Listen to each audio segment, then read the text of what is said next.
The St. Mary's High School in Langata has been closed indefinitely. It is believed the closure has been necessitated by wrangles within the St. Mary's Mission Center management.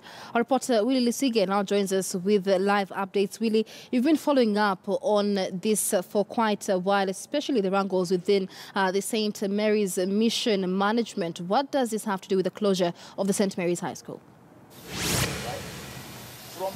Michelle, as you have already said, is not yet clear the relationship between the hospital and the school closure today. But what we have been told and what we have witnessed, the school was closed early in the morning, actually around 6 a.m. in the morning, when students has just arrived for the opening of their new term, actually the first term. All of them, they were sent home, more than 120 students. And from what we have been told by the principal, who we have been speaking to him a few minutes ago, he said that the management from the St. Mary Mission Hospital came to the secondary school and forced them to get out of the school, both the teachers and the students, stating that the school was now being run by the Assumption Sisters of Nairobi. But as from him, the school is not run by the same board of management. Actually, the institution has the name similar to St. Mary Missionary Hospital, but it is not run by the Assumption Sisters, and also it was not run by the previous management, which was in charge of St. Mary's Mission Hospital. So the picture is not yet clear how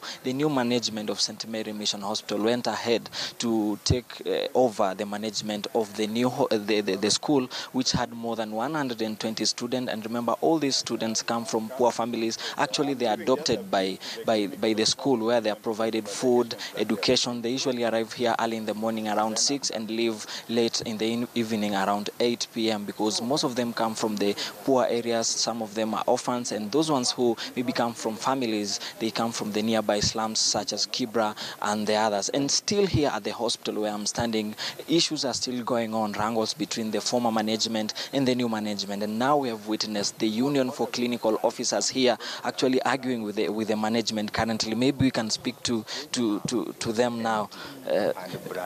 Maybe you can tell us your name and why are you here? So I'm Petition. I'm the National Chairman for Kenya Union of Clinical Officers. I'm here today because my members have reported some grievances from this hospital. We have about 22 clinical officers who have been working here, different specialties, from anesthetist, specialist in ENT, lung and skin, and some others. And now, as you know, there has been a problem with the leadership and the changeover. They have been locked out since 28th. And they have not been able to access the facility, understanding that these officers have had a contracts running up to 2020 with this hospital. So we have been able to meet the clinical officers who have been able to brief us. And so we came here today to deliver a petition that we are going to share with you, complaining about this because these are labor injustices. And this is unfair administrative actions. And when you look at our constitution, and the drafters of the constitution had envisioned such a scenario, that there will come a time when an employer is going to abuse their powers. And this is the time we are talking about. Article 41 of the constitution guarantees, it gives unlimited rights to fair labor practices. Also gives now the other rights on forming the union and the rest, and joining a union. And that is why we have come here on behalf of our members. Article 47 talks about fair administrative action, that you cannot just dismiss people without having to give them an ear, without listening to their side of the story. Number 3, the officers that has been locked out, because the only thing we can call this is a lockout by the employer, of which is unprocedural. If you look at the Labor Relations Act, it has a very clear procedure on how an employer can do a lockout. A lockout is like a strike from the employer's side. And it can never be a basis for sacking employees. That has not been followed. And that is why we are saying it's unfair labor practices. It contravenes the Constitution. It contravenes the Employment Act. Because if you look at the Employment Act, the contracts of service, it defines on how they should be handled. But even if, yes, there is a problem, if, as they are saying, there were some criminal activities by some members, did all members commit the criminal activities?